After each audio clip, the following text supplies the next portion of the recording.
ये है Asian digital network और आप देख रहे हैं अंबर टाइम्स। संत रविदास जयंती बुधवार को जिले में वृहद स्तर पर मनाई गई। जिला मुख्यालय के अलावा ब्लॉक मुख्यालयों तथा ग्राम पंचायतों में भी आयोजन हुए। जिला स्तरीय कार्यक्रम विधायक सभागृह बरबड़ में आयोजित किया गया। समारोह में ग्रामीण विधायक दिलीप मकवाना, कलेक्टर कुमार पुरुषोत्तम, पुलिस कप्तान अभिषेक तिवारी, जिला पंचायत सीईओ जमुना भिड़े, निगम आयुक्त सोमनाथ झारिया सहित प्रशासनिक अमला और जनप्रतिनिधि उपस्थित रहे। समारोह में वर्चुअल रूप से शरीक हुए मुख्यमंत्री शिवराज सिंह चौहान के उद्बोधन का स्क्रीन पर सीधा प्रसारण दिखाया और सुनाया गया। जिला स्तरीय आयोजन में अनुसूचित जाति वर्ग के प्रतिभावान तथा उपलब्धि प्राप्त व्यक्तियों तथा नगर निगम और नगर पालिकाओं के स्वच्छता मित्रों को भी सम्मानित किया गया।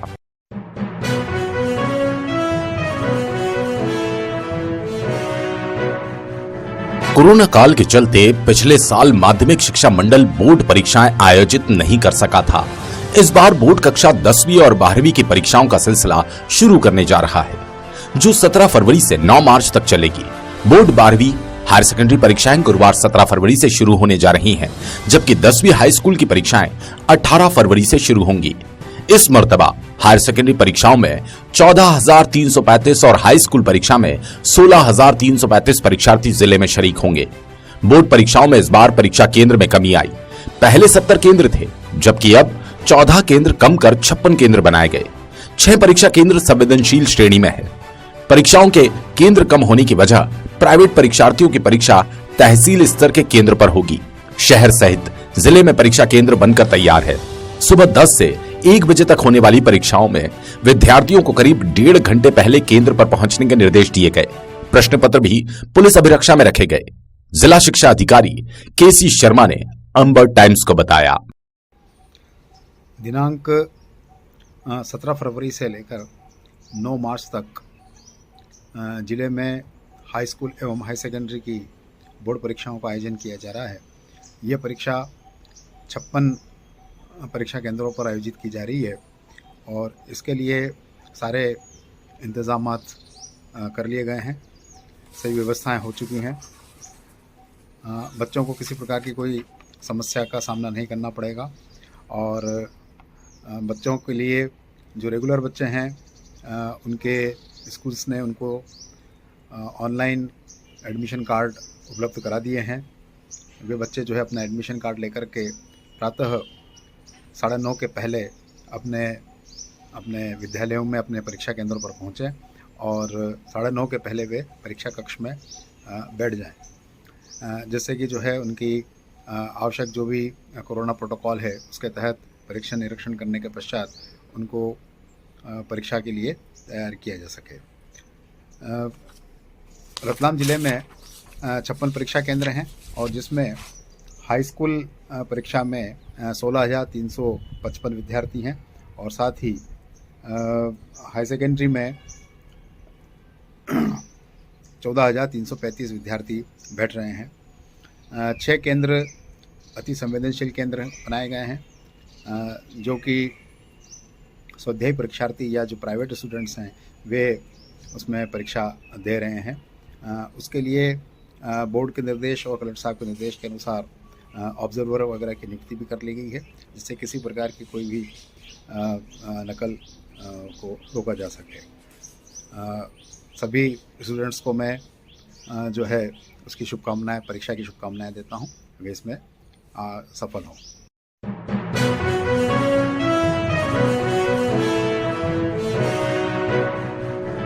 शहर को स्वच्छता में नंबर 1 बनाने के लिए नगर निगम ने प्रतिष्ठानों तथा शासकीय कार्यालयों के बीच प्रतिस्पर्धा करवाकर पुरस्कार से नवाजा। सफाई में शासकीय कार्यालयों में कलेक्टर कार्यालय को प्रथम पुरस्कार दिया गया।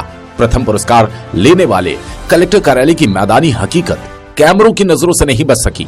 कलेक्टर कार्यालय की भीतरी तस्वीरों को देखें, किस तरह की स्वच्छता निगम को नजर आई। ये है कलेक्टर कार्यालय की पार्किंग, जहां साहब लोगों के वाहन खड़े किए जाने चाहिए, लेकिन यहां वाहन खड़े इसलिए नहीं होते कि यहां गंदगी है। बदबू से स्वयं कर्मचारी परेशान रहते हैं। पार्किंग में गंदा पानी जमा है तो इसे कबाड़ा रखने का स्थान बना रखा है। इस सरकारी पार्किंग में कचरे और गंदगी के बीच पड़ी रहती है शराब की खाली बोतलें, जो ये साबित करती है कि यह पार्किंग शराब के सेवन के लिए शौकीनों का अड्डा भी है। बस अब हमें कुछ नहीं कहना, समझ जाइए कितनी है स्वच्छता, कैसे और क्यों मिलते हैं पुरस्कार।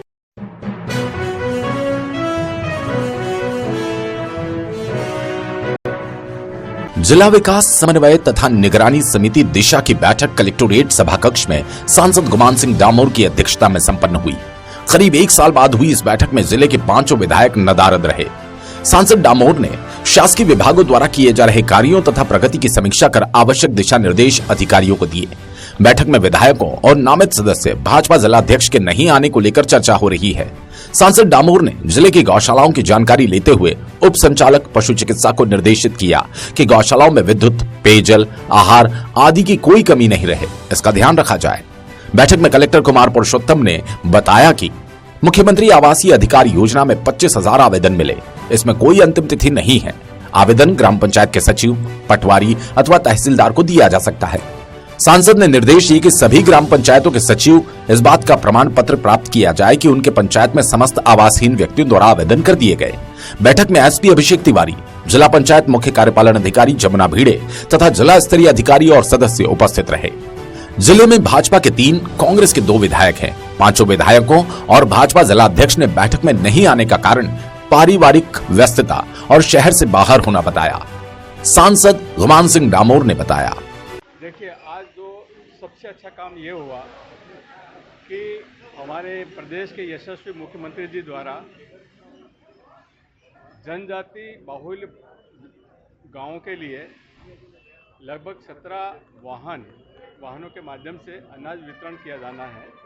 उसमें से हमने प्रथम चरण के रूप में 12 वाहनों को झंडी दिखा करके आज शुरुआत की है। अब सैलाना बाजना के लोगों को किसी दुकान पे नहीं जाना पड़ेगा, उनके गांव में उनको अनाज उपलब्ध करवाएंगे। दूसरा, जो भारत शासन की योजनाएं हैं, राज्य शासन की योजनाएं हैं, उनकी लगातार मॉनिटरिंग करना होती है, उनका मूल्यांकन करना होता है, उनकी प्रगति देखना होती है। तो आज हमने लगभग 12 विभागों के कार्यों की समीक्षा की और इस समीक्षा से यह निकल के आया कि हम रतलाम जिला मध्य प्रदेश में बहुत अच्छी स्थिति में है। कुछ मामले में फर्स्ट नंबर पे है, कुछ मामले में सेकंड नंबर पे है, कुछ मामले में हम अंडर 5 हैं। तो ओवरऑल जो रतलाम जिले की प्रगति है वो प्रशंसनीय है और हमारे रतलाम जिले के सभी अधिकारी हमारे कलेक्टर साहब के, हमारे एसपी साहब के मार्गदर्शन में बहुत अच्छा कार्य कर रहे हैं और मैं आज की बैठक से बहुत संतुष्ट हूं और कार्यों से बहुत संतुष्ट हूं। सर, दोनों विधायक जो है ग्रामीण और शहर वो नहीं आ पाए, क्यों, क्या वजह है नहीं आने की? देखिए, उनकी बैठक थी भोपाल में, वो बैठक में गए। देखिए, हमारी जो दिशा समिति की जो बैठक होती है वो करीब 15 रोज पहले फाइनल होती है और अभी मेरी बात हुई थी उनसे, तो उन्होंने बोला कि साहब हमारी समिति की बैठक है तो हम 15 को उपस्थित नहीं हो पाएंगे। तो मैंने कहा ठीक है, जो जनप्रतिनिधि उसकी इस बैठक के सदस्य भी अलग हैं।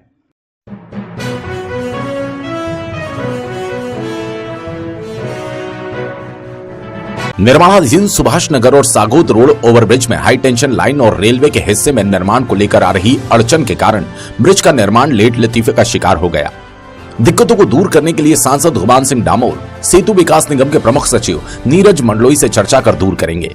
गत दिनों मीडिया ने ब्रिज के निर्माण में आ रही समस्याओं पर ध्यान दिलाया था।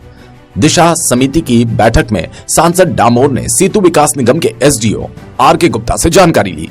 इसके बाद विभाग के प्रमुख सचिव से चर्चा के लिए निर्देशित किया।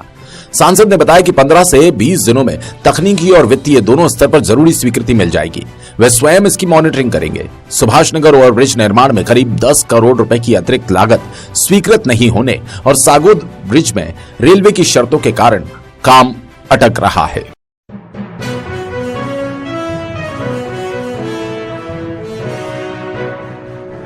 विवाद के चलते 2 पक्षों के बीच मारपीट हो गई। मारपीट में 2 युवक घायल हुए, जिन्हें जिला अस्पताल में भर्ती कराया गया। मामला डीडी थाना क्षेत्र का है, जहां दीनदयाल नगर स्थित ईट भट्टे के पास मारपीट हुई। मारपीट में दीनदयाल नगर निवासी नरेश पिता रणजीत यादव तथा ईदगाह रोड निवासी गनी और मनीष पिता अशोक सालवी घायल हुए। घायलों का जिला अस्पताल में उपचार किया जा रहा है। पुलिस मामले की जांच कर रही है।